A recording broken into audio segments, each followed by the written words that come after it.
So now we're going to attach the power unit bracket to the top of the post. Remember when we was putting the top caps in earlier, there was one of them that had 4 holes in the top that are tapped. What that does is it allows you to put the power unit like so it's on the inside of the lift, so it's not sticking out further, or I can mount it on the outside like so, to where it can be easy to the outside of the unit. So it's your choice. I always like it on the inside, so it's no wider than the lift. And you have some bolts with a lock washer and a flat washer. Thank you. And you're only using 2 of the holes up here. And I always use the 2 holes that are the furthest away, giving me more distance between my post and the bracket, so that when your slider comes up, you got plenty of room for that to happen. And then you want to tighten that down.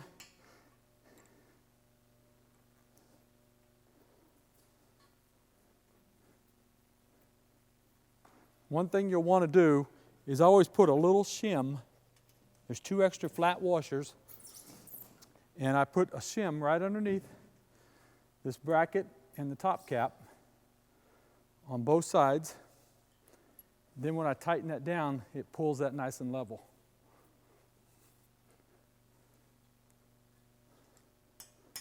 Just like so.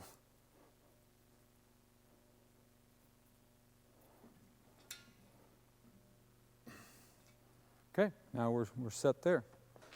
You have 4 bolts. On the one that's going to be on this bottom hole, there's 4 big holes on the outer side of this bracket. That's the 4 you're going to use. You're going to first put on a jam nut, because this bottom bolt is a little long, and so we're going to space it out. So we got a spacer, nut, washer, and then this goes in place, and then I'm putting the jam nut up. And what that's going to do is hold that in place so I can just lift the power unit up onto the studs.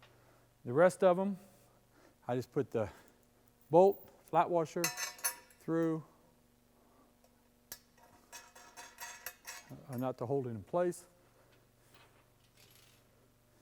flat washer, a nut, a bolt, flat washer, and a nut.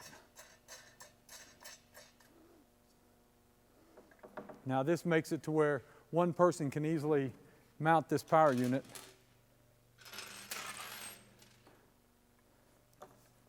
Here, I'll grab it. So now you have a bracket that's going to mount right up on here.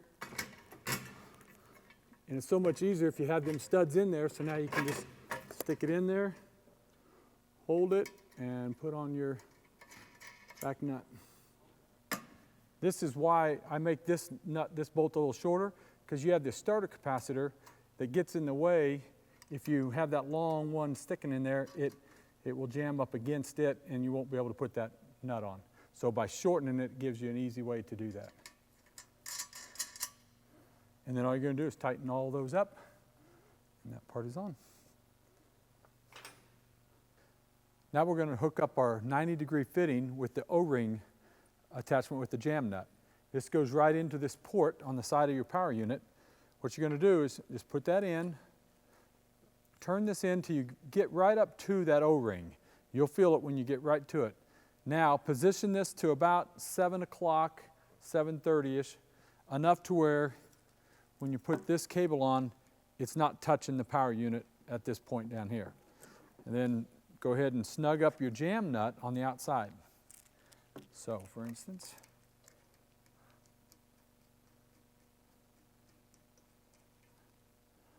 put this on.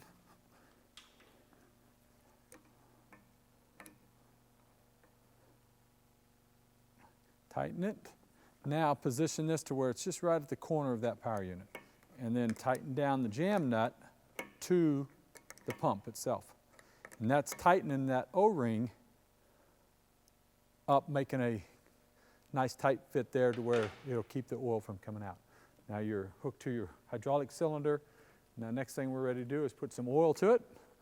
And we're about ready to get this baby to running. Okay, if you happen to have a hydraulic pump, to pump your oil into the reservoir, that's really nice. Otherwise, you're going to need a funnel and a 5-gallon bucket and pour it in. This is going to take about 2.5 gallons, 2 3/4 gallons. You got these ribs right here. You're going to fill that up to the very top of those ribs, and then you'll have enough oil in there.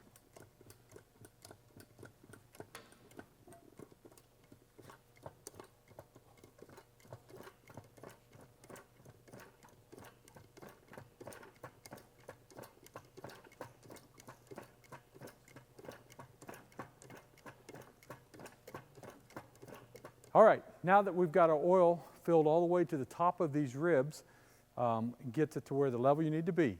I've got the cables all on. We're going to now turn on the power unit. This is a 220, 20 amp breaker that you'll need to run this. Go ahead and get it started. You're going to bring the cables up good and snug to get this to raise all the way up. It's going to go all the way up and come down and bleed all the air out of the system.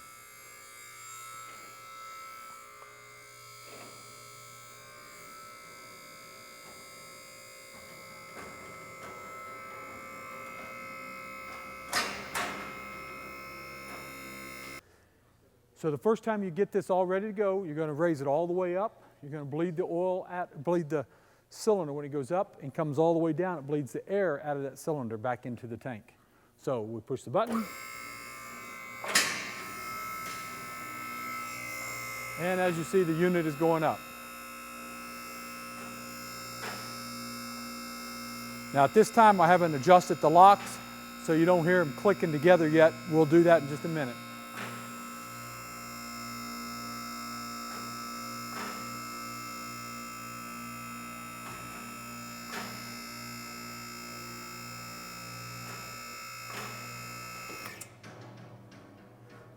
Now as you see, 6'11" clearance when this is on the top lock gives you plenty of room to put a 4-wheel drive pickup underneath of it with your 2 hot rods up above.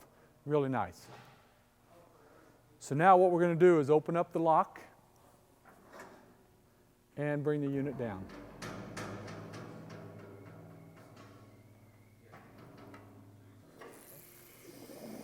And now you can hear the air bubbling out of the unit. First time down, we'll bleed that out so you don't have any more air problems in the system. Now, as you noticed, the hose has got a tight kink on it. So I want to readjust that so that we get that kink out. So you need your 19 wrench. Now that's all the way down, the pressure's off of it. So I can loosen this up just a little bit, just enough to turn this hose so I get that kink out of it. And then I'll retighten it back up. Now what we're going to do is adjust this so that we get it level at the heights that we need it to be. So I'm going to run it up here a little bit.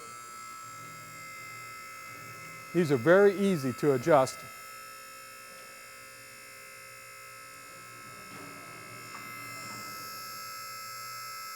Okay, so what we're going to do is raise this up to where this top of this bucket is even with the bottom of any one of these locks. It doesn't matter which one you want to do. But now this one is level. So now I'm going to come over to this side. Now we're to the point where we want to level off the lift to your floor that it's sitting on.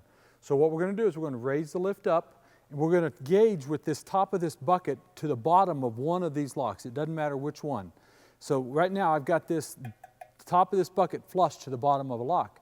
So I'm going to level all the rest of the 3 of them to this exact same thing. That means it's going to be level to the floor. As you go up, then the locks will all fire at the same time. So now let's look over to this side and let's see what we got.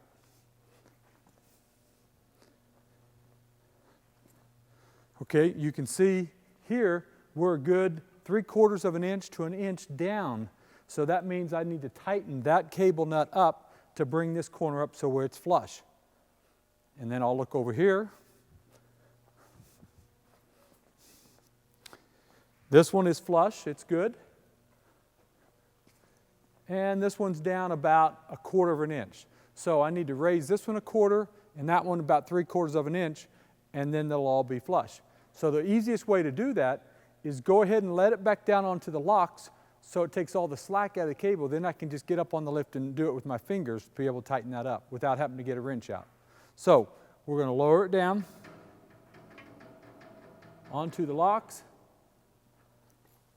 Put a little slack in the cable by pushing on it as I'm holding the lever down. And now I can hop up there and do my adjusting. This one needs to come up 1/4 of an inch, so I'll raise that up 1/4.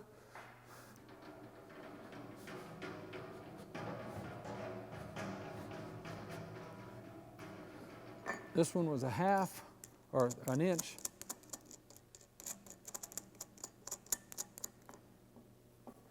Just like so.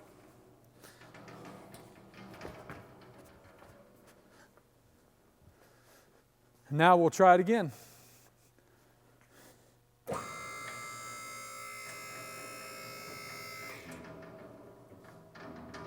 Flush.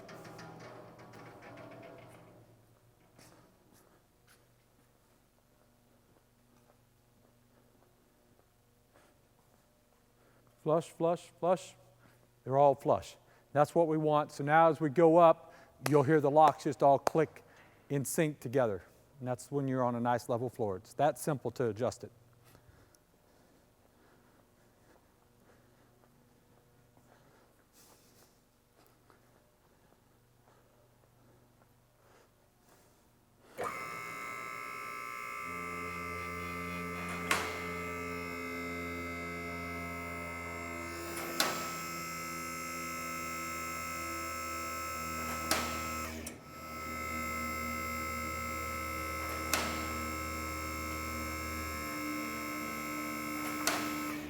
Okay, now we're going to open the lock up. As you see now, the locks are disengaged from the post, and now we're able to come down all the way without the lock tooth engaging into the lift.